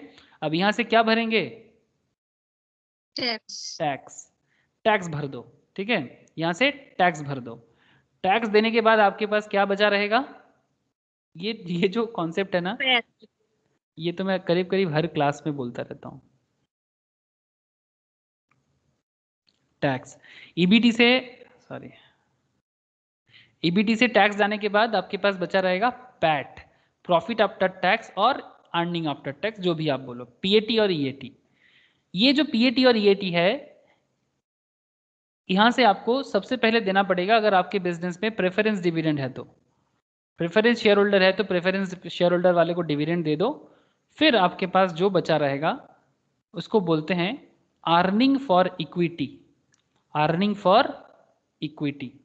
और ये अर्निंग फॉर इक्विटी जो है, इसको अगर आप नंबर ऑफ शेयर से डिवाइड कर दो, जितना नंबर ऑफ शेयर है कंपनी का, तो उससे कंपनी का अर्निंग पर शेयर निकल के आता है, अर्निंग पर शेयर, ठीक है, जो शेयर मार्केट इन्वेस्टमेंट कैटेगरी में बड़ा इंपॉर्टेंट एक कॉन्सेप्ट माना जाता है कि जिस बिजनेस का अर्निंग पर शेयर हायर होता है वो बिजनेस अच्छा माना जाता है। ये कॉन्सेप्ट है, मतलब हायर इज ऑब्वियसली, जितना हायर होगा उतना बेटर। जैसे आप यहाँ पर देख सकते हैं, ये आपका TCS का अर्निंग पर शेयर है, टोटल मार्केट के ऊपर होता है, 83.824 का पर शेयर का अर्निंग बता रहा है। मैं कभी डिटेल्स चर्चा करूंगा कि अर्निंग पर शेयर पे बात होगा, डोंट वरी, लिवरेज चैप्टर में एक्चुअली ये सब डिटेल्स चर्चा होता है। अच्छा, तो ये जो अर्निंग पर शेयर है कंपनी का, ये अर्निंग पर शेयर तो आ गया, यही लास्ट है इनकम स्टेटमेंट का, ये एक्चुअली फाइनल स्टेज है। तो एक बार कंपनी का अर्निंग पर शेयर मिल गया ना तो बस काम खत्म। लेकिन पॉइंट क्या है सर, इतना देर से आप ये सब क्यों बता रहे हो, जरूरी तो नहीं था, एक कारण था इसको बताने के पीछे। हमारे यहाँ पर KD और KD का बात चल रहा था, कॉस्ट ऑफ डेब्ट का। यहाँ पर KD क्या है बोलो तो, this is KD, interest, debenture का interest is KD, cost of डेब्ट, डेब्ट का मतलब इंटरेस्ट, डेब्ट मतलब लोन, लोन का ही कॉस्ट होता है इंटरेस्ट, लोन का कॉस्ट होता है इंटरेस्ट, जो KD के नाम से जाना जाता है। अगर आप थोड़ा ध्यान दीजिएगा, टैक्स से पहले आपको लोन का इंटरेस्ट देना पड़ता है, तो इसलिए इसको बोलते हैं बिफोर टैक्स आइटम। क्या बोलते हैं इसको, बिफोर टैक्स आइटम। हमारे इस क्वेश्चन में जो क्वेश्चन हम लोग सॉल्व अभी करेंटली कर रहे हैं, यहाँ पर इक्विटी भी है, तो इक्विटी का भी कॉस्ट होगा जो अभी तक हमने डिस्कस नहीं किया। इक्विटी का कॉस्ट कितना है, 400 लाख तो उठा लेंगे, बट इसका कॉस्ट तो होगा ना मार्केट में, ठीक है। तो ऑब्वियसली थोड़ा डेब्ट से ज्यादा होता है इक्विटी का cost, no doubt. Equity share holder always थोड़ा हायर डिमांड करते हैं, ठीक है, बिकॉज रिस्क ज्यादा उठाते हैं ना, लोन वाले क्या है ना, रिस्क ज्यादा नहीं उठाते, इसलिए कम इंटरेस्ट होता है उनका, लेकिन इक्विटी शेयर होल्डर का रिटर्न का अमाउंट ज्यादा होता है। तो इक्विटी वाले का कॉन्सेप्ट जो है ना वो आफ्टर टैक्स है। आप ध्यान से देखिए, जब हम लोग यहाँ पर बात कर रहे हैं इंटरेस्ट और केडी बिफोर टैक्स आइटम है, बट जब हम लोग यहाँ पर अर्निंग फॉर इक्विटी का बात कर रहे हैं ये आफ्टर टैक्स आइटम है। अब बात को समझिएगा, तो एक आइटम आफ्टर टैक्स, एक आइटम बिफोर टैक्स, दोनों में बात कैसे बनेगा? तो इसलिए जो केडी का जो अमाउंट क्वेश्चन में 15% गिवन था ना, वो एक्चुअली बिफोर टैक्स, कुछ नहीं कहा था बोला रहता है तो वो बिफोर टैक्स होता है। अगर क्वेश्चन साइलेंट है, क्वेश्चन साइलेंट है तो बिफोर टैक्स है। तो इट विल बी बेटर हमेशा कि जैसे कि इक्विटी आफ्टर टैक्स है, इक्विटी का जो भी रेट होगा वो हमेशा आफ्टर टैक्स ही होगा, because equity item he after tax है, लेकिन interest item normally before tax है। अगर क्वेश्चन कुछ बोलता है, बोल के रखेगा कि this is after tax KD, तो फिर ठीक है, don't need to calculate more. But अगर क्वेश्चन साइलेंट है तो उसको आपको कन्वर्ट करना पड़ेगा आफ्टर टैक्स में, और वही हम लोग यहाँ पर किए हैं, इसका फॉर्मूला यूज किए हैं। फॉर्मूला एकदम सिंपल है, जो मुझे ऋषभ पूछ रहा था कि सर ये फॉर्मूला क्यों यूज किए। केडी इज कॉस्ट ऑफ डेब्ट, कॉस्ट ऑफ डेब्ट से जो बिफोर टैक्स से अगर आपको आफ्टर टैक्स में कन्वर्ट करना है, ये आपका बन गया आफ्टर टैक्स। ये आई इंटू 1 माइनस टी, आपका जो 15% का इंटरेस्ट है, इसको आप 1 माइनस टैक्स का रेट कितना है 40%, 40% को डिवाइडेड बाई 100 करो तो 0.4 आता है, 40 डिवाइडेड बाई 100 करो 0.4 आएगा, तो इसको 0.6% के इंटू करो तो आपको आफ्टर टैक्स केडी मिल जाएगा, दैट इज 9%। तो इससे सुविधा क्या होगा, आप दोनों अमाउंट को आफ्टर टैक्स कॉन्सेप्ट में या पोस्ट टैक्स कॉन्सेप्ट में सॉल्व कर पाओगे। That's why we need to calculate post tax KD. अगर क्वेश्चन ना भी बोलेगा तो भी करना पड़ेगा, अगर क्वेश्चन साइलेंट भी रहेगा तो भी करना पड़ेगा। बट एक चीज हमेशा ध्यान रखना, अगर केडी आफ्टर टैक्स गिवन है आपके प्रोजेक्ट में तो you don't need to calculate. आपके क्वेश्चन में या प्रॉब्लम में अगर केडी आफ्टर टैक्स गिवन है तो आपको कैलकुलेट करने का जरूरत नहीं है, लेकिन अगर क्वेश्चन साइलेंट है तो आपको कैलकुलेट करना पड़ेगा, कॉमन सेंस है, ठीक है। इसीलिए ये वाला फॉर्मूला बहुत जगह में काम आता है sir, cost of capital chapter में काम आएगा, बहुत जगह में इसका यूज है, तो ये याद रखिएगा। ये फॉर्मूला बेसिकली पोस्ट टैक्स में कन्वर्ट करने का एक सिस्टम है, I into 1 minus T, interest into 1 minus tax rate, ठीक है। तो आफ्टर टैक्स हमें मिल गया। ऐसे तो मैं ये बात एकदम जस्ट फॉर्मूला आपको मगअप करने के लिए भी बोल सकता था, मैं बस इतना बोल सकता था दिस इज कॉस्ट ऑफ डेब्ट का फॉर्मूला, मतलब केडी को आफ्टर टैक्स में कन्वर्ट करने का फॉर्मूला है, आप रट लो, ठीक है।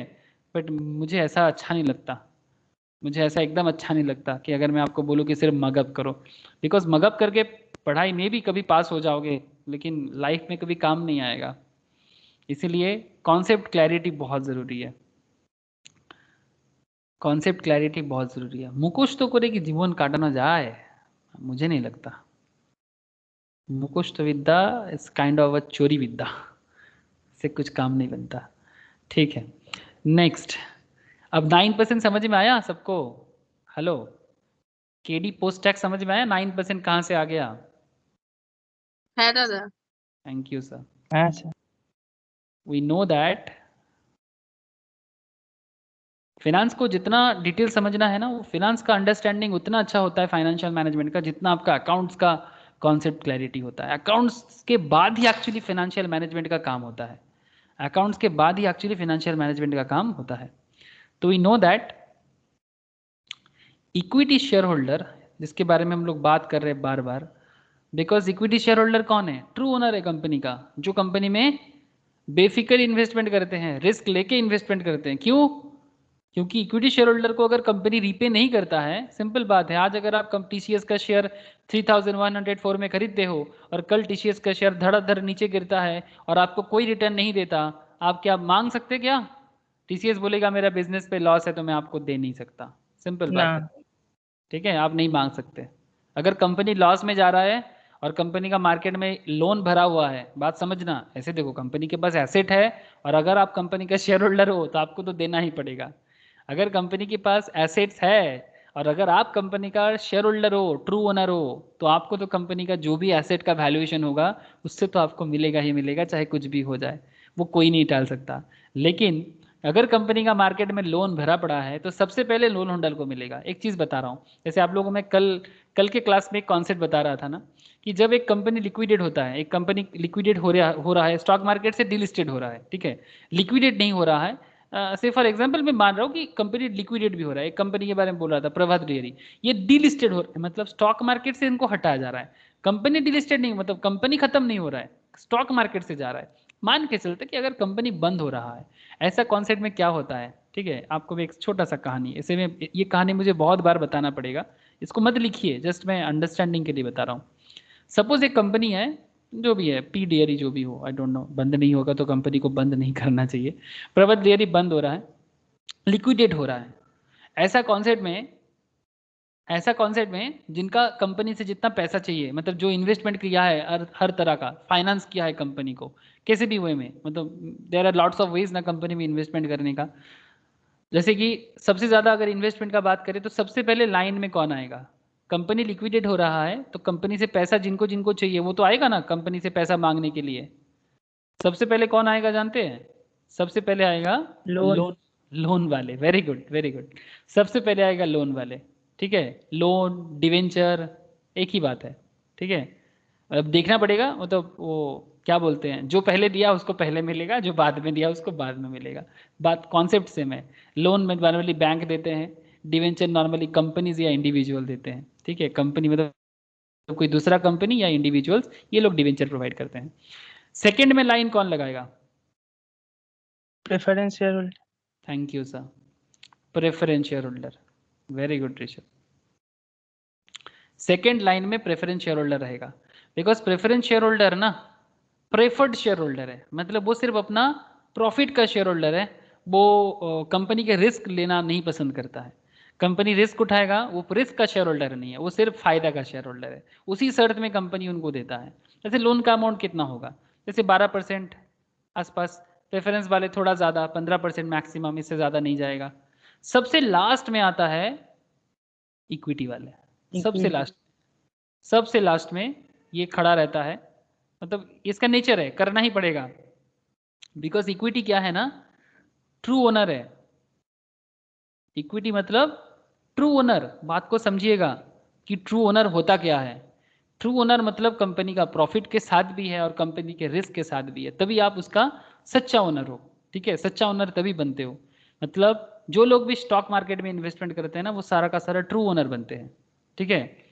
सब ट्रू ओनर बनते हैं। इसका मतलब अगर कंपनी लॉस में जाए तो उनका भी पैसा चला जाएगा, अगर ऑब्वियसली इनको देने के बाद अगर कुछ बचता है तो मिलेगा, बट इनको देने के बाद अगर कुछ नहीं बचता तो कुछ नहीं मिलेगा। समझ में आ रहा है? तो कंपनी लिक्विडेशन के टाइम पे ऐसे लाइन लगता है। इसी तरह से कॉन्सेप्ट को फुलफिल करेगा कंपनी। लास्ट में इक्विटी वाले को मिलेगा, अगर कुछ बचेगा तो, नहीं बचेगा तो क्लेम नहीं कर सकता। लेकिन लोन वाले क्लेम करेगा, इवन कंपनी का एसेट बेच के भी देना पड़ेगा। इवन अगर ओनर का फैक्ट, मतलब पर्सनल एसेट भी मॉर्गेज है ना, जैसे कि अनिल अंबानी का पर्सनल एसेट मॉर्गेज है। मैं आपको बता दे रखूं, अनिल अंबानी है ना, मुकेश अंबानी का भाई, ठीक है। रिलायंस कम्युनिकेशन, ठीक है, ये इंसान Anil Ambani,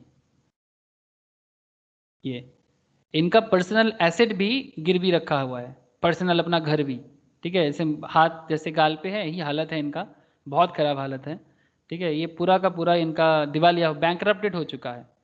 Reliance power, Reliance communications, bankrupted. Maximum business, कोई भी बिजनेस अच्छा नहीं काम कर रहा है, इतना खराब हालत है। जब भी आप इनके बारे में सुनोगे, जब अनिल अंबानी को डील पर बिरला परिवार को हुई आपत्ति, कोर्ट तक पहुंचा मामला, चलो ये पता नहीं क्या न्यूज़ है, आई डोंट नो, मुझे अभी तक प्रॉपर नहीं मतलब पता चला, जो भी हो। लेकिन आप लोग समझ पा रहे हैं ना कि बिजनेस में क्या क्या हो सकता है, ठीक है। तो प्लीज़ बात को समझिएगा कि क्या क्या कॉन्सेप्ट हो सकता है शेयर होल्डर के साथ, ठीक है।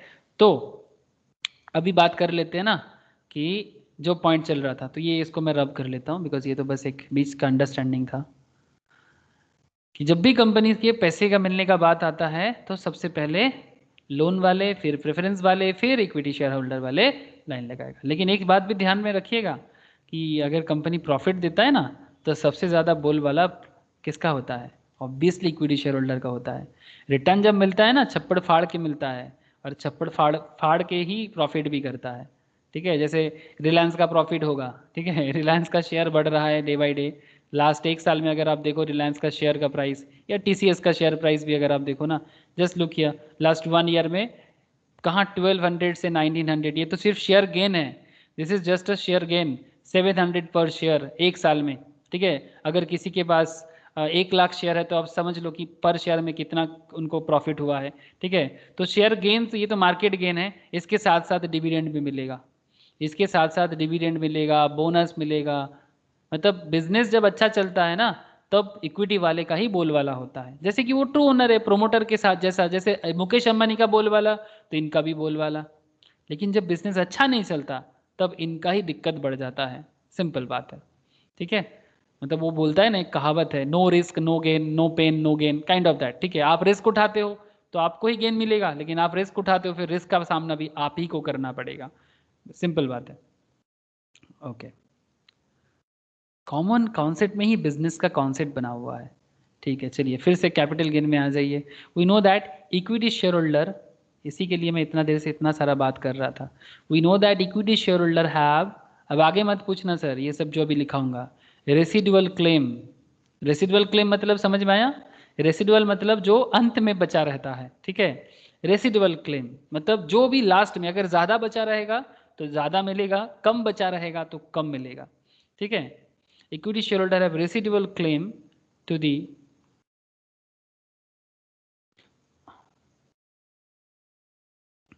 earnings and assets of the company.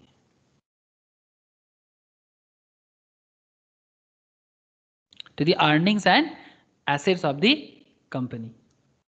So they take on higher level of risk.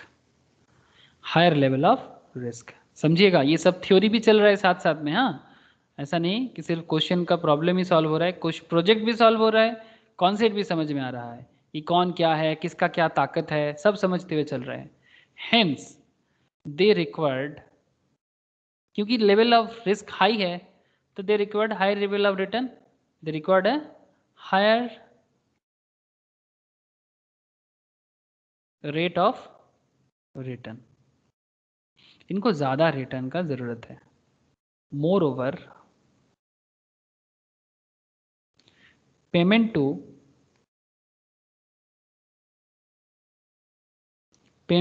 Equity share holder, payment to equity shareholder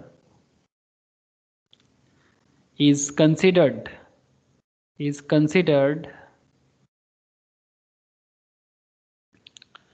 to be an appropriation, is considered to be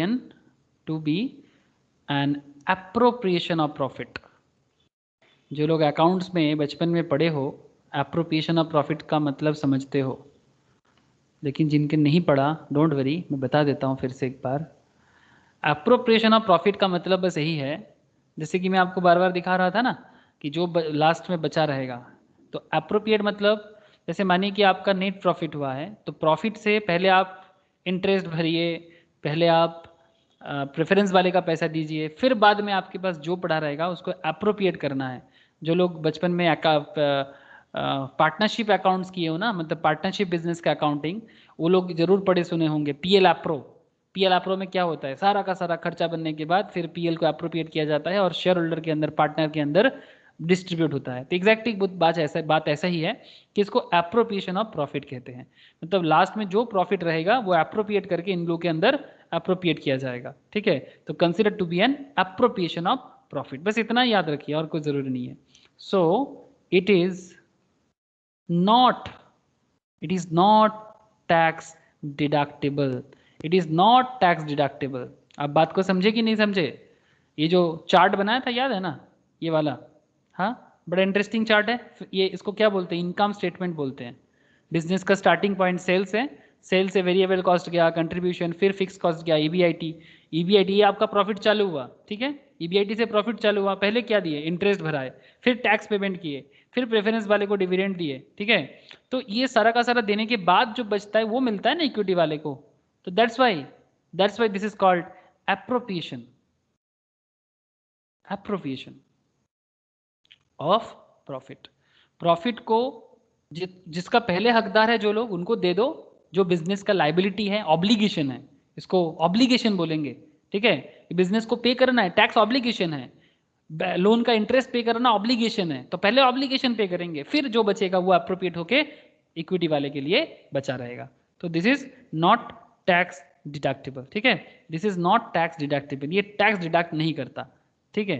तो बात तो समझ में आ ही गया। अब बस हम लोग इस पर्टिकुलर प्रोजेक्ट का कंक्लूजन्स में पहुंच रहे हैं, ध्यान से सुनिएगा, लिखिएगा भी। सपोज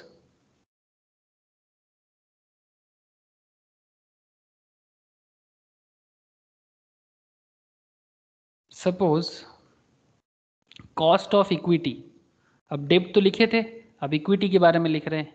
मार्केट से 400 लाख का इक्विटी उठा रहा था बिजनेस, कॉस्ट ऑफ इक्विटी कितना माने हम लोग, cost of equity equals to 24%। Obviously अगर डिवेंचर का इंटरेस्ट 15% है, इक्विटी वाले को तो और रिटर्न चाहिए, तो हम लोग मान के चल रहे 24% कम से कम देना पड़ेगा। तो जस्ट कैलकुलेट कीजिए द WACC, weighted average cost of capital, weighted average cost of capital. मतलब केसी ना केई, कौन सा, ये KE है, this is KE and now you have WACC का मतलब weighted average cost of capital, this is actually KC, cost of capital, ठीक है। ये कैलकुलेट कीजिए, तो बिजनेस का कॉस्ट ऑफ कैपिटल कितना है, 24% इक्विटी को देना पड़ेगा और 15% डिवेंचर को देना पड़ेगा। तो फिर KC का फॉर्मूला क्या है, मैं आपको बस इतना करेंटली इतना बताऊंगा, बाकी कॉस्ट ऑफ कैपिटल जिनका नहीं हुआ वो जब बाद में करेगा ना तब उनको मैं डिटेल्स में बताऊंगा, करेंटली इतना काफ़ी है। वेट ऑफ डेब्ट इंटू कॉस्ट ऑफ डेब्ट plus weight of equity into cost of equity, simple है। तो WACC फॉर्म माने फुल फॉर्मটা কি দেখালেন, weighted average, weighted average cost of capital, weighted मतलब टोटल, मतलब आपको वेट मतलब क्या है यहाँ पर, वेटेज, ठीक है। जैसे टोटल बिजनेस का कैपिटल कितना है, टोटल बिजनेस का कैपिटल कितना है, मुझे थोड़ा हेल्प कीजिएगा, टोटल बिजनेस का कैपिटल कितना है, 800 लाख का। इस 800 लाख में वेटेज कैसा डिस्ट्रीब्यूट किया गया है, 400 lakh belongs to equity and 400 lakh belongs to डेब्ट। तो इनका वेटेज कैसे डिस्ट्रीब्यूट किया गया, 50-50, हाँ हेलो, हाँ सर, वेटेज 50-50, वेटेज समझ में आया ना, डिस्ट्रीब्यूशन ऑफ वेट मतलब किसके पास कितना जा रहा है। तो वेट ऑफ, तो अल्टीमेटली 800 लाख आपका टोटल कैपिटल है, जिसमें से 400 लाख इक्विटी को जा रहा है और 400 लाख डेब्ट को जा रहा है, तो 50-50 वेटेज है, सिंपल बात है। तो वेट ऑफ डेब्ट कितना हो जाएगा, टोटल 1 है, टोटल 1 है, उसमें से 0.5 डेब्ट में जा रहा है और कॉस्ट ऑफ डेब्ट आपका कितना हुआ है आफ्टर टैक्स करके 9% का। वेट ऑफ इक्विटी भी 0.5 है, बिकॉज 400 इज टू 400, 1:1 है ना, तो अल्टीमेटली टोटल 1 है, तो अल्टीमेटली 0.5 सिंपल बात है, ठीक है। 50-50 रेशियो में जा रहा है, this is 50% and this is 50%, that's why 0.5 weightage लिया गया है। 0.5 टोटल 1 है ना, 800 इक्वल्स टू 1 है, तो 400 0.5 है, 400 0.5 है, तो इसका कॉस्ट ऑफ इक्विटी का 24%। तो बस प्लस करके मुझे बताइए कितना हो रहा है, जस्ट इसको प्लस कीजिए और मुझे बताइए कितना हो रहा है। 4.5 होगा एंड ये हो जाएगा आपका 12, करके देखिए एक बार, 0.5 इंटू 24 12 आएगा, तो अल्टीमेटली आएगा 16.5%। दिस इज कॉल्ड WACC, इसको बोलते हैं WACC या KC, WACC और KC, weighted average cost of capital और कॉस्ट ऑफ कैपिटल। अब यहाँ पर कैपिटल बजटिंग इज बहुत वाइटल रोल प्ले करता है।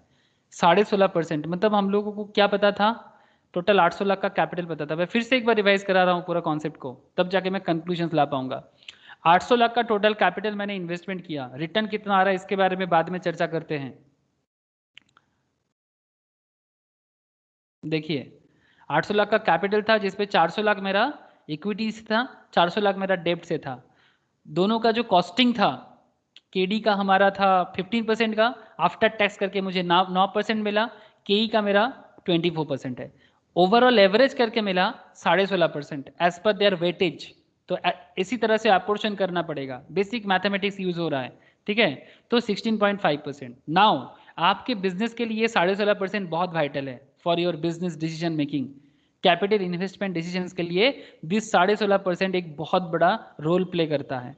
कंक्लूजन्स में लिखिए, कंक्लूजन्स में लिखिए, this means that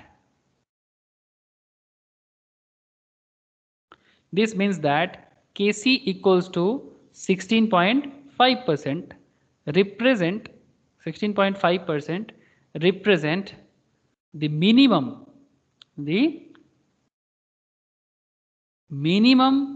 return required, minimum return required कौन? कंपनी फ्रॉम दिस प्रोजेक्ट, जो बिजनेस है उसको इस प्रोजेक्ट से मिनिमम 16.5% रिटर्न चाहिए फ्रॉम दिस प्रोजेक्ट। अगर 16.5% का रिटर्न नहीं लाता है ना बिजनेस, तो बिजनेस सरवाइव नहीं कर पाएगा, सिंपल बात है। मतलब 16.5% का रिटर्न का मतलब क्या है? This project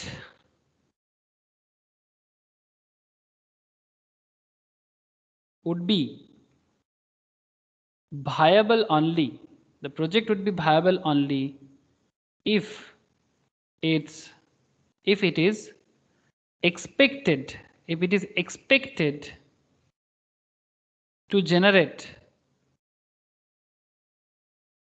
a post-tax return,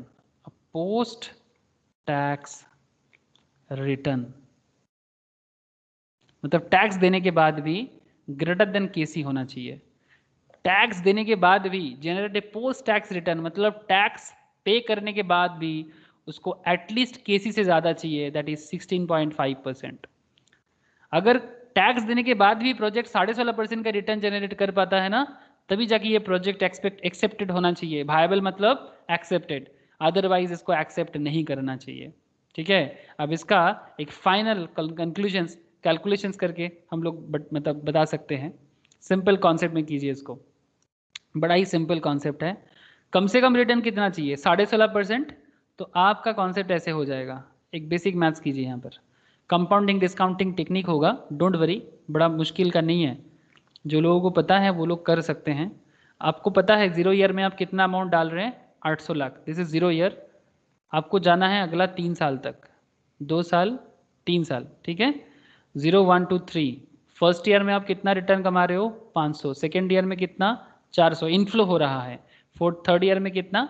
600, ठीक है। और इधर पे आप कितना दे रहे हो? 800, नेगेटिव में शो करना बिकॉज ये आपका इन्वेस्टमेंट है, ठीक है। तो आपको एक्चुअली क्या चाहिए जानते हैं? आपको क्या चाहिए? आपको प्रेजेंट वैल्यू कैलकुलेट करना है। You need to calculate present value या नेट प्रेजेंट वैल्यू। उसके लिए आपको क्या करना होगा कि 16.5% रेट में आप 500 का आज का वैल्यू निकालिए, मतलब जो 1 साल बाद 1 ईयर लेटर, प्लीज एकदम लेमैन की तरह समझिए, आज आप खड़े हैं अपने बिजनेस पे, today 1 year later you will get 500, but जिसका इंटरेस्ट अमाउंट, मतलब मार्केट में इन्फ्लेशन बोल सकते हो आप, मार्केट में इन्फ्लेशन है 16.5%, इतना खर्चा है आपका। तो 500 करोड़ का, सॉरी 5 करोड़ का, 500 लैक्स में ना, ये सब रुपीज इन लैक्स है, ठीक है। 500 लाख जो आपको 1 साल बाद मिलेगा, 500 लाख जो आपको 1 साल बाद मिलेगा, you have to calculate that value in today. 500 lakh आज के रेट में क्या वैल्यूएशन है? 16.5% में 16.5% में उसको डिस्काउंट कीजिए। सिमिलरली 400 लाख को आज के रेट में डिस्काउंट कीजिए, 600 लाख को आज के रेट में डिस्काउंट कीजिए। डिस्काउंट कीजिए तो आपको पता चलेगा कि आपका वैल्यूएशन क्या है, बिकॉज आपका वैल्यूएशन आप हमेशा आज से जोड़ के रखिए, कल से नहीं। तो जो 500 लाख आपको फ्यूचर में मिलेगा 1 साल बाद, इसको कैसे कैलकुलेट करेंगे बोलिए? तो कैलकुलेटर यूज कीजिएगा, simple commercial calculator like this, इस तरह का कैलकुलेटर यूज कीजिएगा, आराम से हो जाएगा। मैं आपको कंप्यूटर के कैलकुलेटर में दिखाता हूँ। 16.5% मतलब 16.5, ये जो मैं कैलकुलेशन सभी सिखाने जा रहा हूँ, जिन लोगों का time value of money chapter miss है, बस मैं इसीलिए time value of money chapter आपको करने बोलूँगा, because time value of money में ना सिर्फ कैलकुलेशन ही सिखाया गया है, ठीक है, financial calculation. That's why this is a very valuable मतलब कॉन्सेप्ट। तो जस्ट अभी देखिए, इजी है। 16.5 डिवाइडेड बाई 100 क्यों कर रहे हैं? 16.5% को पॉइंट में कन्वर्ट करना है, तो कितना हो गया? 0.165, इसके साथ प्लस कीजिए 1। 16.5 का मतलब क्या है? If we invest 1 rupee in the market and we will get back 1.165। क्या बात सिंपल है? 16.5% का इन्वेस्ट मतलब इंटरेस्ट का मतलब क्या है? If we invest 16 rupees in मतलब 1 rupee in the market then we will get back 1.165. ठीक है, 1 टका डालने से 1 टका 165 मतलब 1.165 आता है, या फिर खर्चा होता है, जो भी आप मान के चलो. तो इसको डिस्काउंट करने का सिस्टम क्या है? जस्ट कैलकुलेटर में ना डिवाइड दीजिए, 2 बार डिवाइड दीजिए, फिर आपको इक्वल डालना है. क्या डालना है? इक्वल. अगर आप एक बार इक्वल डालेंगे ना तो आपको फर्स्ट ईयर का डिस्काउंटिंग फैक्टर मिलेगा. करके देखिए 0.85 आएगा. रोशनी, शंकर जी या क्या बोलते हैं, नाम भूल गया. 429.18. 429.18. मौसमी आया देख तो 0.8583 इसके साथ इंटू कर दीजिएगा. ये जो वैल्यूएशन आ रहा है ना, ये डिस्काउंट फैक्टर है फर्स्ट ईयर का. ठीक है, फर्स्ट ईयर का डिस्काउंट फैक्टर, इसको इंटू कर दीजिएगा आप 500 के साथ. ठीक है, 1 साल का डिस्काउंटिंग फैक्टर है. ठीक है, मैं आपको बताता हूँ. इसका अमाउंट आ जाएगा 429.18. कैसे आया? बस मैं आपको फिर से कैलकुलेटर में दिखा रहा हूँ. जो भी आया इसको इंटू कीजिए 500 के साथ. ये देखिए 429.18. हाँ बोल. 294.72.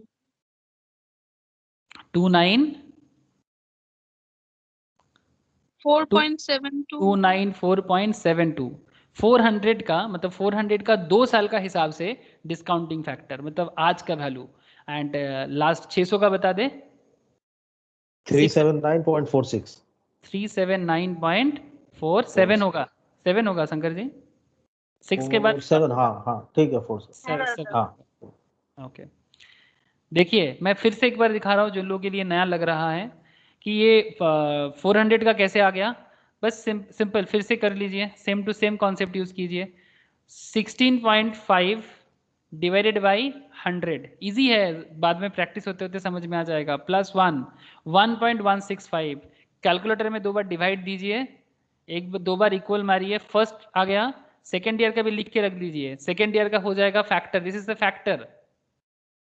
दिस इज सेकेंड ईयर का डिस्काउंट फैक्टर 0.736797. ठीक है, इतना करके 4 घर लेने से ही होगा. पॉइंट के बाद 4 घर लेने से ही होगा. 0.73679 तक लीजिए, हो जाएगा. और फिर और एक बार इक्वल दीजिए तो आपको थर्ड ईयर का भी मिल जाएगा, दैट इज 0.63244.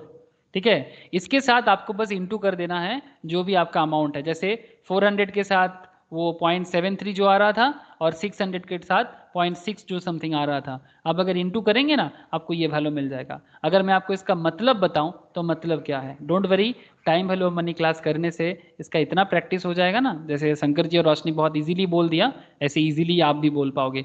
डोंट वरी, बस इसके लिए एक बार मैं टाइम वैल्यू ऑफ मनी आप लोगों के साथ शेयर कर लूँ.